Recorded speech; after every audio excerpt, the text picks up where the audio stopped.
Hey everybody, welcome to Deep Dive. We have some breaking news out of Moscow.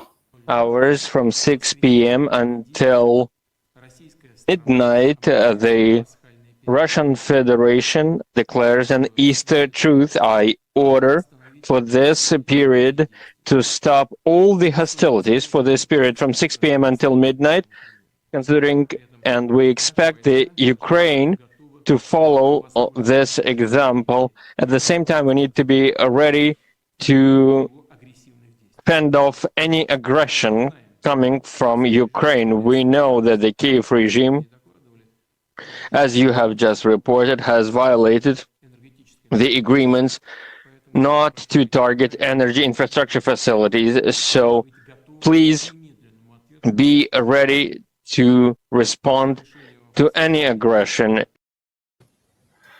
Well, happy Easter from President Putin. That's a surprise, right?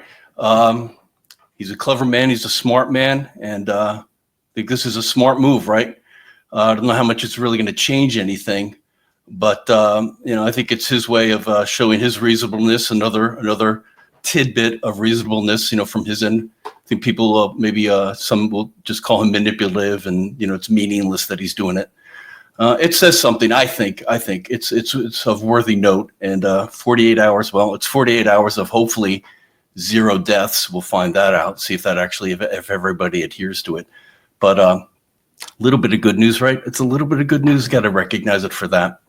What I thought was interesting is how the tone that President Trump started on I think on Sunday this week. He started to set a tone. He said something so forthrightly that he never quite said before, and I was surprised that more wasn't made of it. But let me just play for you. So this is on Sunday. Trump was on Air Force One. This is Biden's war. This is not my war. I've been here for a very short period of time. This is a war that was under Biden. He gave him billions and billions of dollars. He should have never allowed it. Remember this. This is Biden's war. I'm just trying to get it stopped. Yeah, we all know how President Trump likes to repeat himself, but boy, could he say it more often in the span of 20 seconds there? Yeah, he had never come through like that before, ever. And he started, like I said, started to set the tone, and we'll see it unfold as the week goes on here. But boy, he couldn't have been more clear that he wanted to distance himself from all that's going on. And I think part of it is because of the frustration that he has of things not unfolding. We all can't forget how he said he'd have this war over before he even entered office, right?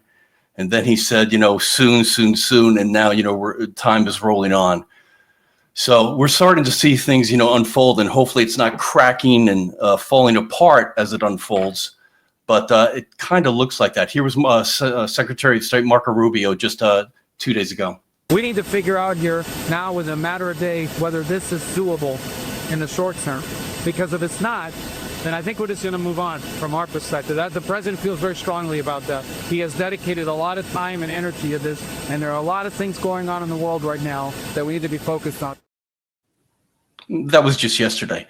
So there Marco starts to say, warn basically everybody that, boy, it's not going as they'd like it to go. And then later on in the day, President Trump addresses from a Q&A session in the Oval Office. I have to see, my whole life has been one big negotiation, and I know when people are playing us, and I know when they're not, and I have to see an enthusiasm to want to end it. And I think I see that enthusiasm. I think I see it from both sides. Do you think Russia's but you're going to playing know you? soon. Do you think Russia's playing you? No, nobody's playing me. I'm trying to help. This was Biden's war, by the way. By me getting involved, they'll say, oh, it's Trump. This is not Trump's war. This is Biden. This is a war that should have never happened. Nobody's playing anybody. We are going to see if we can get it done. I think we have a really good chance of getting it done. And it's coming to a head right now. So you see, there's the theme. It was established on Sunday. It was reestablished just yesterday. And I wonder how often we're going to be hearing that again and again. How often when he catches on to a certain phrase that he likes to repeat, whatever it is, we hear it ad infinitum. So we started to hear it on Sunday, and I bet you going forward, that's going to be reiterated, again and again. But that's not all he said. You can hear his hesitation as to, making any kind of true understanding or commitment as to what the heck is going on. So he went on a little bit further during that Q&A session. If for some reason one of the two parties makes it very difficult, we're just going to say you're foolish, you're fools, you're horrible people, and we're going to just take a pass. But hopefully we won't have to do that. And Marco's right in saying we want to see it end. Think of it. Every day, a lot of people are being killed as we talk about, as they play games. So we're not gonna take that, and we'll see. I think we have a good chance of solving the problem, however. Then during the week, we had Larry Johnson on, a former CIA analyst, and he wanted to talk about what he thought the role that Zelensky is playing at this point in time. We all know how it's unfolded, and how he is now. Larry recognizes him some kind of organ grinder monkey. This is Alexander Dubinsky, who is a Ukrainian member of parliament. It's my understanding he's still an active member of parliament in jail because he did not say the right things that Zelensky wanted to hear. And recently, he said this specifically to Trump. Today, Zelensky is a primary beneficiary of the ongoing war. He has no real interest in ending it, because peace would mean elections, and elections would bring an end to his regime. His strategy is to prolong the war, retain power, and continue positioning himself as the West's sole voice of Ukraine. By claiming that the U.S. government is allegedly influenced by Russian disinformation, Zelensky is repeating the same false narratives used against President Trump since 2016, narratives that have repeatedly been discredited. Is he right on that? Is Zelensky actually undermining peace to continue the war? Oh, yeah, absolutely. Hey, as long as the war goes on, he gets a payday. And let's not discount the importance of money in all of this. Zelensky is doing everything in his power to sabotage it. And again, I look at Trump and say, why are you allowing yourself to be disrespected in this way? Because we own Zelensky, like it or not. But Zelensky's been he's been the organ grinder monkey in all of this. We played the music and he's jumped around. Now he doesn't like the new owner of the organ. It's an understatement how he doesn't like him. It's funny how, not funny, but it's perverse almost, how Larry talked about how Zelensky's sabotaging the efforts of the peace talks. And I'd go even further, that he's actually even ending up sabotaging himself.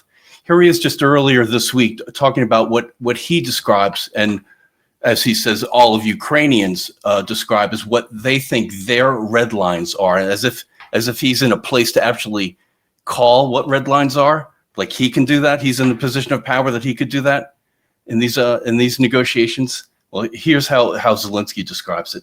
As for the territories, Ukraine is a fully sovereign and independent state, and therefore, all territories rightfully belong to the unitary state of Ukraine, in accordance with international law and the principles of territorial integrity. And you know that for us, these are red lines, recognizing any temporarily occupied territories as non-Ukrainian, but Russian. So, once again, the relevant representatives you mentioned are discussing matters beyond their competence. What hubris, this guy. As if he could call what red lines are. There's two things wrong with that, by the way. So first is the obvious one, the red lines, where he says that, this is, as he stands there so boldly saying that. That's one thing. In fact, here, let me just show you this. This is just out today, as a matter of fact, also. Trump administration ready to recognize one of these red lines that Zelensky says, ready to recognize Russian control of Crimea as part of the framework to end the Ukraine war. Can you imagine how that must rile Zelensky, right? It's unfolding, and it is in Zelensky's eyes, the sabotaging himself. The red lines that he's drawn, he's actually drawn himself into a corner by saying he's got red lines, and then we see how the Trump administration is reacting. The other thing that was wrong with what he had to say there is that he's saying that Witkoff, who Trump has anointed as the envoy, is illegitimate.